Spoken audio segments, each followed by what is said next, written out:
Bonsoir, je suis très contente de vous retrouver dans cette nouvelle émission de Voyage au bout de la nuit. Je vais poursuivre la lecture de la fabuleuse histoire de la famille Borgia, écrite par Alexandre Dumas. Donc, les Borgia furent mécènes des plus grands peintres de la Renaissance italienne, comme Raphaël ou encore Titien ou Léonard de Vinci. Et aujourd'hui, j'avais envie de vous montrer un tableau, celui de Bartolomeo Veneto, je vais vous le montrer tout de suite, qui représente Lucrèce.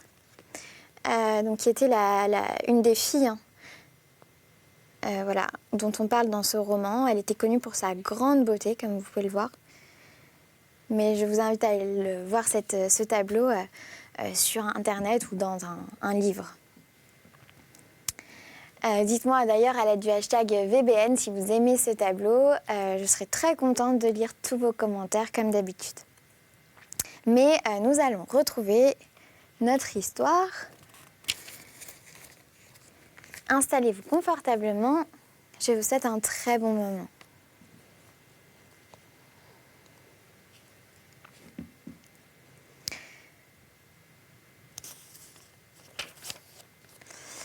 Le général vénitien, ayant appris l'approche de Vitello Vitelli, voulut lui épargner la moitié de la route et marcha au-devant de lui. Les deux armées se rencontrèrent sur le chemin de Soriano et le combat s'engagea à l'instant même. L'armée pontificale avait un corps de 800 Allemands, sur lequel les ducs d'Urbain et de Gandhi comptaient surtout, et avec raison, car c'étaient en effet les meilleures troupes du monde. Mais Vitelli, fit attaquer ses soldats d'élite par son infanterie,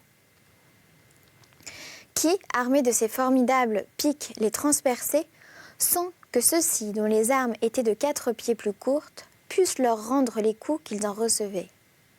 En même temps, son artillerie légère voltigeait sur les flancs de l'armée, suivant ses mouvements les plus rapides, et faisait taire par sa justesse et sa vélocité l'artillerie ennemie. De sorte qu'après une résistance plus longue encore qu'on eût dû l'attendre d'une armée attaquée par les moyens si supérieurs, les troupes pontificales prirent la fuite, entraînant avec elles vers Rossilione, le duc de Gandhi, blessé d'un coup de pique au visage, Fabrice Colonna et le légat. Quant au duc d'Urbain, qui combattait à l'arrière-garde pour soutenir la retraite, il fut pris avec toute l'artillerie et les bagages de l'armée vaincue. Mais ce succès, si grand qu'il fut, n'inflama point l'orgueil de Vitello, au point de l'aveugler sur sa position. Il comprit que les Orsini et lui étaient trop faibles pour soutenir une pareille guerre, et que le petit trésor auquel il devait son armée s'épuiserait bien vite, et que son armée disparaîtrait avec lui. Il s'empressa donc de faire pardonner sa victoire en faisant des propositions qu'il n'eût peut-être pas voulu accepter s'il eût été vaincu. Aussi ces conditions furent-elles reçues à l'instant même par le pape, qui dans l'intervalle avait reçu la nouvelle que Trivulus venait de repasser les Alpes et de rentrer en Italie avec 3000 Suisses, et qui craignait que le général italien ne conduisît l'avant-garde du roi de France. En conséquence, il fut arrêté que les Orsini paieraient 70 000 florins pour que les frais de la guerre et que tous les prisonniers seraient échangés de part et d'autre, sans rançon, à l'exception du duc d'Urbain. Pour sûreté du paiement et de ces 60 000 florins, les Orsini remirent à titre de gage, entre les mains des cardinaux Sforza et San Severino, les forteresses d'Anguillara et de Cervetti. Puis, comme au jour fixé par le paiement, ils n'avaient point l'argent nécessaire, ils estimèrent le duc d'Urbain, leur prisonnier, à 40 000 ducats, ce qui faisait à peu près la somme, et le passèrent en compte à Alexandre VI, qui cette fois rigide observateur des engagements pris, se fit payer par son propre général pris à son service la rançon que celui-ci devait à ses ennemis. De son côté, le pape fit remettre à Charles Orsini et à Vitellozzo Vitelli le cadavre de Virginio, à défaut de sa personne. Par une fatalité étrange, le prisonnier était mort 8 jours avant la signature du traité, de la même maladie, du moins si l'on pouvait en juger par analogie, dont était mort le frère de Bajazet. Comme cette paix venait d'être signée, Prosper Colonna et Gonzalve de Cordoue, que le pape avait demandé à Frédéric, arrivèrent à Rome avec un corps d'armée de troupes napolitaines et espagnoles. Alexandre, qui ne pouvait plus les utiliser contre les Orsini, ne voulant pas avoir à se reprocher de les avoir fait venir inutilement, les occupa à reprendre Ostie. Gonzalve fut récompensé de ce fait d'armes en recevant des mains du pape la rose d'or, c'est-à-dire la plus haute distinction que put accorder sa sainteté. Il avait partagé cet honneur avec l'empereur Maximilien, avec le roi de France, avec le doge de Venise et le marquis de Mantoue. Sur ces entrefaites arriva la solennité de l'Assomption, à laquelle Gonzalve fut invité à prendre part.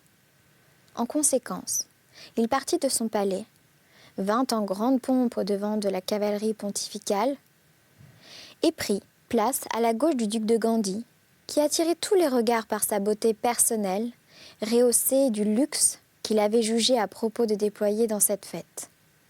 En effet, il avait une suite de pages et de valets de si magnifiques livrées que rien de ce qu'on avait vu jusqu'alors à Rome, la ville des pompes religieuses, n'était comparable à leur richesse. Tous ces pages et ces valets étaient montés sur des chevaux magnifiques, couverts de caparaçons, de velours avec des franges d'argent, au milieu desquelles pendaient de distance en distance des sonnettes du même métal. Quant à lui, il était revêtu d'une robe de brocart d'or, portant au cou un fil des plus belles et des plus grosses perles d'Orient, qui eût jamais peut-être appartenu à un prince chrétien, et autour de sa toque une chaîne d'or garnie de diamants dont le plus petit valait plus de 20 000 ducats. Cette magnificence ressortait d'autant mieux qu'elle faisait contraste avec la simplicité du costume de César Borgia, dont la robe de pourpre n'admettait aucun ornement. Il en résulta que César, doublement jaloux de son frère, prit une haine nouvelle contre lui, des éloges qu'il entendit faire tout le long de la route sur sa bonne mine et sur sa magnificence. Aussi, dès ce moment, le cardinal Valentin eut-il décidé dans son esprit du sort de cet homme qu'il trouvait sans cesse sur le chemin de son orgueil et de son amour et de son ambition. Quant au duc de Gandhi, dit l'historien Tommaso, il eut certes une grande raison, l'infortuné jeune homme, de laisser à propos cette fête, ce souvenir public de sa gentillesse et de sa splendeur, puisque cette pompe fut la dernière qui précéda celle des funérailles. De son côté, Lucrèce était venue à Rome, sous prétexte de prendre part à cette solennité, mais réellement, comme nous le verrons bientôt, dans le but d'être un nouvel instrument d'ambition entre les mains de son père. Comme le pape ne se contentait point pour son fils d'un vain triomphe d'ostentation et d'orgueil, et que sa guerre avec les Orsini n'avait point produit les résultats qu'il en attendait, il se décida, pour augmenter la fortune de son premier-né, à faire ce qu'il y avait, dans son discours, reproché au pape Calix d'avoir fait pour lui-même, c'est-à-dire à démembrer de l'état ecclésiastique les cités de Bénévent, de Tarracine et de Pontecorvo, afin d'en former un duché qui lui serait donné en apanage. Cette proposition fut faite en conséquence, en plein consistoire, et, comme le collège des cardinaux était tout entier, ainsi que nous l'avons dit à Alexandre VI, elle ne souffrirait d'aucune difficulté. Cette nouvelle faveur accordée à son frère aîné exaspéra César, qui cependant, recueillant en sa part des grâces paternelles, venait d'être nommé légat à Latéré auprès de Frédéric, et qui devenait, au nom du pape, lui poser de ses mains la couronne sur la tête. Cependant, Lucrèce, après avoir passé quelques jours en fête avec son père et ses frères, était rentrée en réclusion dans le couvent de Saint-Six et, sans que personne connût la véritable cause de cette retraite et sans que les instances de César, qui avait pour elle un amour aussi étrange que dénaturé, puissent obtenir d'elle qu'elle entendit au moins pour se séparer ainsi du monde le lendemain de son départ pour Naples. Cette obstination de sa sœur le blessa au reste profondément, car depuis le jour où le duc de Gandhi s'était montré à la possession sous son magnifique costume, il avait cru remarquer que son incestueuse maîtresse se refroidissait pour lui, et sa haine envers son rival s'était tellement augmentée qu'il se résolut à s'en défaire à quel prix que ce fût. En conséquence, il fit dire au chef de ses sbires de le venir trouver le soir même. Micheletto était habilité à ces messages mystérieux, qui, presque toujours, avaient pour but un amour à seconder ou une vengeance à accomplir. Or, comme dans l'un ou l'autre cas il était d'ordinaire largement récompensé, il n'eut garde de manquer au rendez-vous, et à l'heure convenue, il fut introduit près de son patron. César Borgia l'attendait, adossé au support d'une grande cheminée, vêtu non plus de sa robe et de son chapeau de cardinal, mais d'un pourpoint de velours noir dont les crevés s'ouvraient sur une veste de satin de la même couleur. Une de ses mains jouait machinalement avec ses gants, tandis que l'autre reposait sur la manche d'un poignard empoisonné qui ne le quittait jamais. C'était le costume qu'il prenait pour ses expéditions nocturnes. Aussi, Micheletto ne fut pas surpris de l'en voir revêtu. Seulement ses yeux dardaient une flamme encore plus sombre que de coutume, et ses joues ordinairement pâles étaient livides. Micheletto ne fit pas jeter un regard sur son maître et vit qu'il allait se passer, entre César et lui, quelque chose de terrible.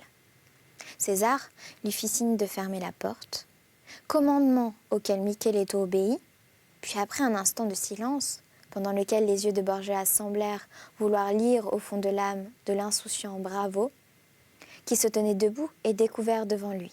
« Micheletto, lui dit-il, avec une voix dans laquelle perçait pour toute marque d'émotion un léger accent de raillerie. « Comment trouves-tu que me va ce costume ?» Si habitué que fut le sbire aux circonlocutions qu'employait ordinairement son maître avant d'en venir à son véritable but, il était tellement éloigné de s'attendre à cette question qu'il demeura d'abord sans réponse. « Admirablement, monseigneur, et grâce à lui, votre Excellence a l'air d'un capitaine, comme elle en a le cœur. »« Je suis bien aise, que ce soit ton avis, dit César. Et maintenant, sais-tu qui est cause qu'au lieu de cet habit, que je ne puis porter que la nuit, je suis forcée de me déguiser le jour, sous la robe et le chapeau d'un cardinal, et de passer mon temps à chevaucher l'église en église et de consistoire en consistoire, tandis que je devrais conduire sur un champ de bataille.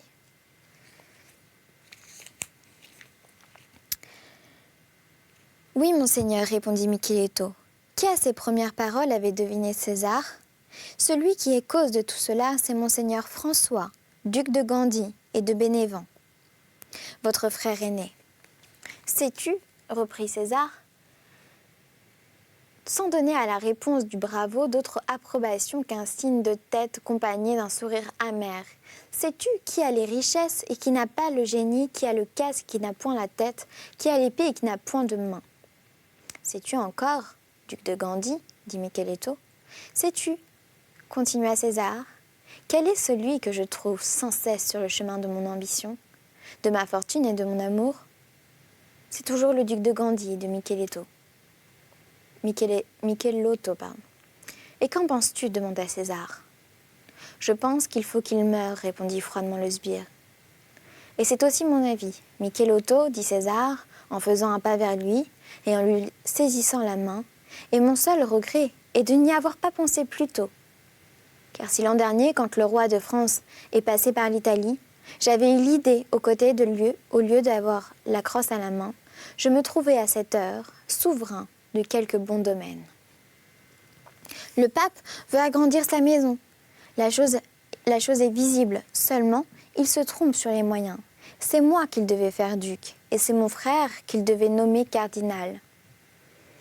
S'il m'avait fait duc, il y a une chose certaine, c'est qu'à l'autorité de ma puissance, j'aurais point l'intrépidité d'un cœur qui aurait su le faire valoir. Celui qui veut se faire une route vers les domaines est un royaume, doit fouler aux pieds les obstacles qui se trouvent sur son chemin.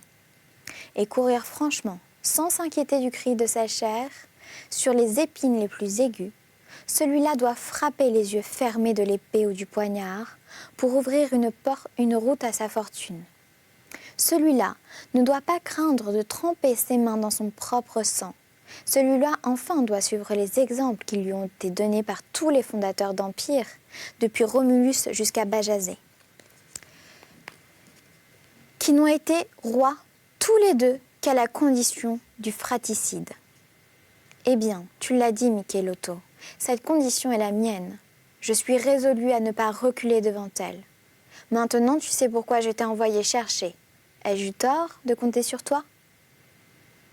Comme on devait s'y attendre, Michelotto, qui voyait sa fortune dans ce crime, répondit à César qu'il était tout à ses ordres et qu'il lui désigna seulement le temps, le lieu et le mode de l'exécution. César lui répondit que le temps devait être naturellement très rapproché puisqu'il était, lui, César, sur le point de partir pour Naples.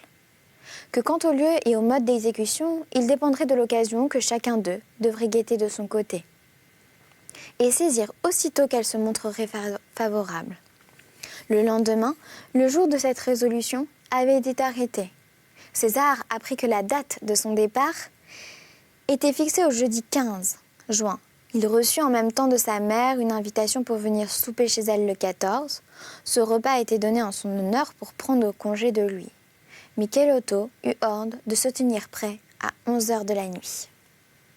La table était dressée en plein air et dans une vigne magnifique que la Vanozza possédait près de Saint-Pierre-aux-Liens.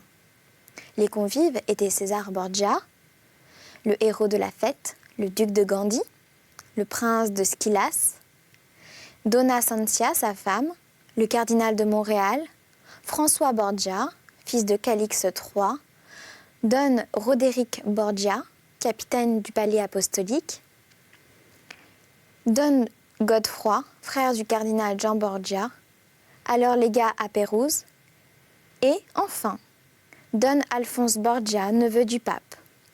Toute la famille s'y trouvait donc, excepté Lucrèce, qui étant toujours en retraite, n'avait point voulu venir. Le repas fut splendide. César s'y montra aussi gai que de coutume. Quant au duc de Gandhi, il semblait plus joyeux qu'il n'avait jamais été. Au milieu du souper, un homme, masqué, lui apporta une lettre. Le duc la décacheta, en rougissant de joie, et après l'avoir lue, répondit ce seul mot, « J'irai ». Puis il cacha vivement dans sa poche de son pourpoint, mais quelque hâte qu'il mit à la dérober à tous les yeux. César avait eu le temps d'y jeter un regard, et il avait cru reconnaître l'écriture de sa sœur, Lucrèce. Pendant ce temps, le messager s'était retiré avec cette réponse, sans que personne autre que César fît attention à lui. Car c'était à cette époque une coutume de faire porter des messages d'amour par des hommes dont le visage était couvert d'un masque ou par des femmes qui se cachaient sous un voile.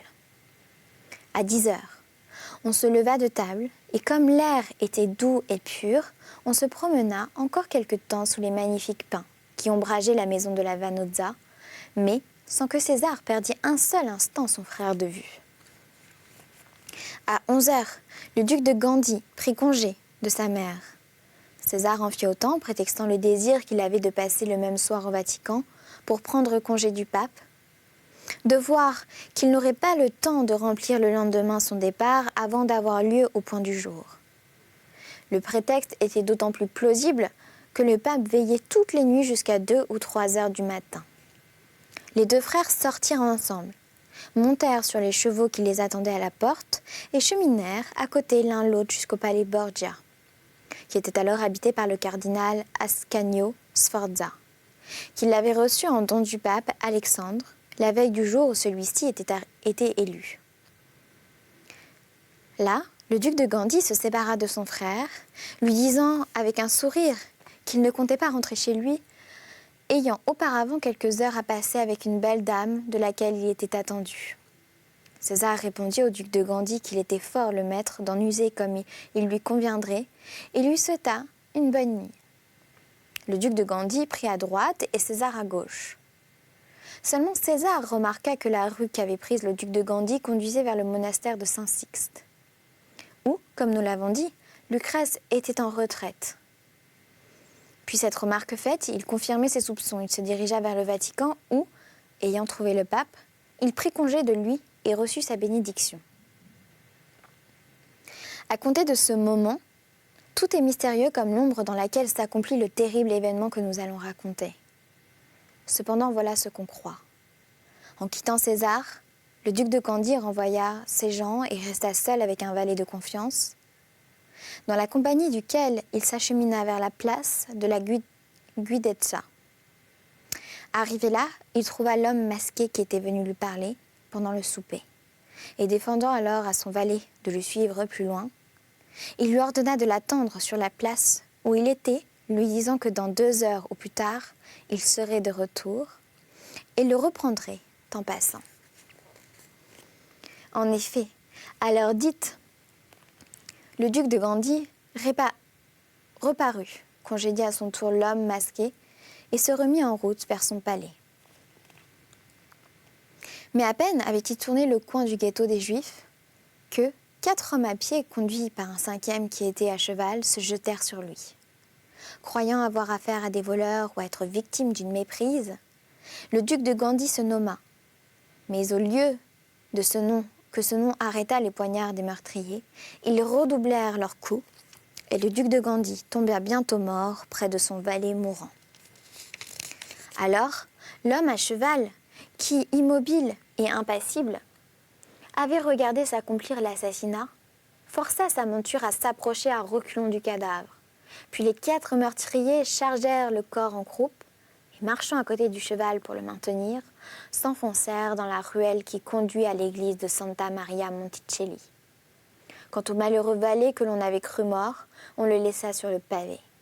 Cependant, comme au bout d'un instant, il avait repris quelque force, ses gémissements furent entendus des habitants d'une pauvre petite maison, qui vinrent le ramasser et l'emportèrent sur un lit, où il expira presque aussitôt sans avoir pu donner aucun renseignement sur les assassins ni sur l'assassinat.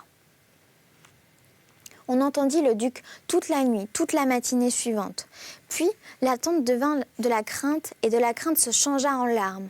On alla trouver le pape et on lui annonça que depuis sa sortie de chez sa mère, le duc de Gandhi n'avait point réapparu à son palais. Cependant, Alexandre essaya de faire illusion encore tout le reste de la journée, espérant que son fils, ayant été surpris par le jour dans quelque amoureuse aventure, attendait pour son aller-retour de l'obscurité à laquelle il était venu.